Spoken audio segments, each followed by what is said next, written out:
was a campaign promise that Republicans say they will keep. Watch the House floor today, ready to move on repealing Obamacare, but it could be tight with Democrats opposed and some Republicans also worried about the lack of a replacement. So then, how will this vote go? Rachel Campos-Duffy, Fox News contributor, Leslie Marshall, syndicated radio host and a Fox News contributor as well. Ladies, great to have you both today, and good morning to you. Good morning. Thank you. Rachel, there could be defections on behalf of Republicans. I think that's where the story is today. What's your expectation? I think it's going to pass. Maybe it's by a smaller margin, but it's going to pass. And look, I think the Democrats are trying to cause a lot of panic, make them feel like they have to have a replacement right away. They don't. There's time. The plans for 2018 have already been written. There's nothing they can do right now. This is like an aircraft carrier that has to be shifted around. And I think what the Democrats are trying to do is get the Republicans to make the same mistake they did, which is with Nancy Pelosi, when Nancy said, you got to pass the bill before you can see what's in it. These guys want to get it right. They want to have a big conversation with the American people. And I think that they don't want to be pushed into doing something that screws this up. Okay. And remember, one other thing. Yeah. They also need to see the books.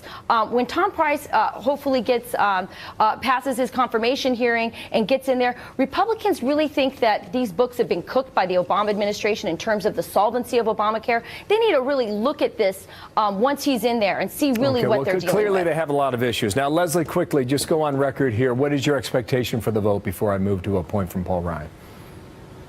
Well, I think that, unfortunately, that Rachel might be right, but I think this is like throwing somebody out of a plane without a parachute. And I think, to her point, that if you're really going to look at what's best for the American people, and if you want to have something that you think is better than this, come up with that, then vote to replace it, to repeal it. This is definitely not even putting the cart before the horse. Like I said, throwing somebody out of a plane without a parachute. I think this is political suicide for the Republicans. If you listened to Paul Ryan last night during his town hall, it appears that they're very sensitive to a lot of everything you're both saying.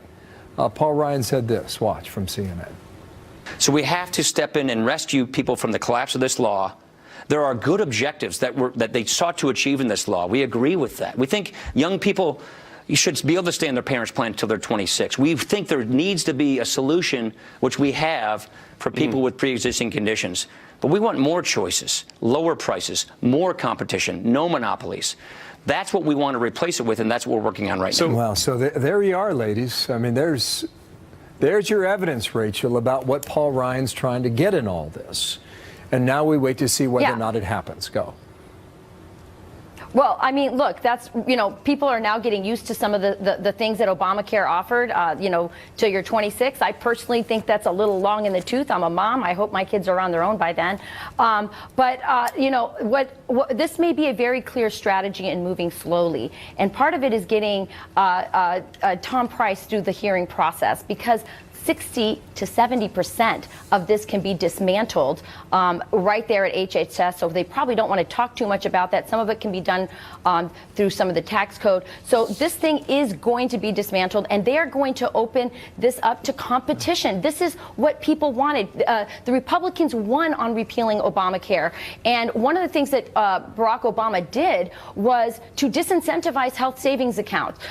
We're going to see that open up. We're going to see people have greater choices, move across state lines and see competition, bring prices down. Yeah, but they're going to do this in a very deliberate way, and they're not going to let themselves be forced into things the way the Democrats did it and really soured the American people on Obamacare. Donald Trump tweeted this earlier. The Unaffordable Care Act will soon be history. Leslie, wrap it up here.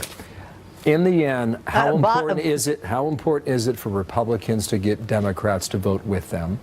In the end, what is your guess today as to how many votes they get from Democrats? Oh, you're unfair. I'm not a numbers girl. I'm not even. You know what, Bill? I would be wrong if I even guessed the numbers. I'm not good at guessing numbers. I don't go to Vegas, and I shouldn't. But in the end, what is going to happen here is what really the majority of Americans want is not a repeal or replacement. They want a tweaking. They want to keep portions of the bill that they like, and that's what it is. So there's a lot of play with semantics here, because this, they may be fully repealing it, but whatever they bring back, they're going to be keeping some of it. They just don't want to give the Democrats or President Obama credit for any of that. But the people that could suffer in the interim are lower income Americans, and that is a concern that I have as a taxpayer and a voter. It's going to be a big story with us coming up here in the new administration. Leslie, thank you. Rachel, thanks to you as well there in Wisconsin. Appreciate it, ladies.